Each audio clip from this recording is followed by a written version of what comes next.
Hi hello மக்களே, இன்றைக்கி நான் பார்க்க போகிற வீடியோ என்னென்னு பார்த்தீங்கன்னா, நம்ம வந்து அரசு தோட்டக்கலை மற்றும் பண்ணையில் வாங்கின கத்திரி நாற்றுகள் வந்து அழகாக வந்து பூக்கள் விட ஆரம்பிச்சிருச்சு. இந்த பூக்களில் பார்த்திங்கன்னா ஒரு தீயெறும்பு மாதிரி ஒரு எறும்பு வந்து மொய்க்க ஆரம்பிக்குது. இது ஆரம்பித்த உடனே பூக்கள் எல்லாமே உதிர ஆரம்பிச்சிருது. அதுக்கு நான் ஒரு டிப்ஸ் சொல்கிறேன், அதை ஃபாலோ பண்ணி நீங்களும் உங்கள் கத்திரிக்காய் கன்றுகளுக்கு போடுங்க. அடுத்தடுத்து இந்த பூச்சிகள் வந்து வராமல் இருக்கும். இது பார்க்குறதுக்கு தீயெறும்பு போலவே இருக்கும், ஆனால் வந்து அந்த பூக்களை வந்து பறித்து சாப்பிட்டு காய்கள் வந்து காய்க்க விடாது. இதுக்கு என்ன பண்ணணும்னா, பெருங்காயம் மோர் நல்லா மிக்ஸ் பண்ணி நல்லா ஸ்ப்ரே மாதிரி அந்த இலைகளையும் பூக்களையும் மேலேயும் நல்லா தெளிச்சு விட்டிங்கன்னா அந்த ஸ்மெல்லுக்கு அடுத்து வந்து பூக்களை வந்து தாக்காமல் இருக்கும். பூக்கள் வந்து நல்லா நம்மளுக்கு வந்து காயாக மாறும். ஃபஸ்ட்டு எப்போவுமே கத்திரி செடிகள் வைக்கும் பொழுது பூக்கள் வந்து உதிர தான் ஆரம்பிக்கும்.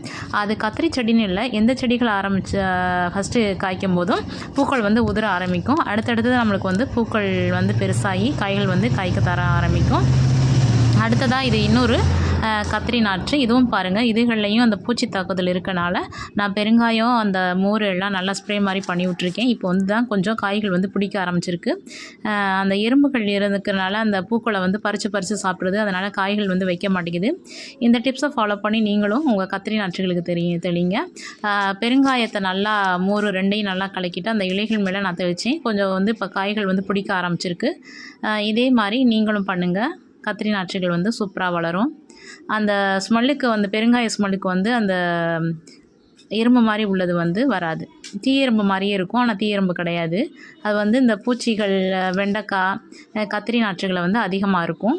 இதுக்கு வந்து நான் இதான் போட்டிருக்கேன். இப்படி இல்லாதவங்க வேப்பெண்ணெய் கரைசலையும் ஸ்ப்ரே மாதிரி தெளித்து விட்டிங்கனாலும் வராது அந்த வேப்பெண்ணெய் ஸ்மெல்லுக்கு. நீங்களும் இந்த டிப்ஸை ஃபாலோ பண்ணி கத்திரி நாற்றுகளுக்கு வந்து தெளித்து விடுங்க. செடிகளில் வந்து அந்த தாக்குதல் இருக்காது. பூக்கள் வந்து அதிகமாக விட்டுருக்கு பாருங்கள். ஒவ்வொரு செடியிலையும் ஒரு 10 பூக்கள் இருக்குது. ஆனால் அந்த 10 பூக்களுமே காய்களாக வராமல் பூக்கள் வந்து உதிர ஆரம்பிக்குது. இப்போ தான் ஒரு சில காய்கள் வந்து காய்க்க தொடங்க ஆரம்பிச்சிருக்கு. இந்த எறும்பு வந்து அதிகமாக போய் சாப்பிட்றனால பூக்கள் அப்படியே உதிர ஆரம்பிக்குது. இந்த பூக்கள் பாருங்கள், இப்போ தான் காயாக மாறப்போகுது. அதனால தான் நான் தெளித்து விட்ருக்கேன். நீங்களும் இந்த பூச்சி தாக்குதல் இருந்தால் இது மாதிரி தெளிங்க. அப்படி இல்லாட்டி வேப்ப எண்ணெய் கரைசலையும் விடுங்க. நல்லா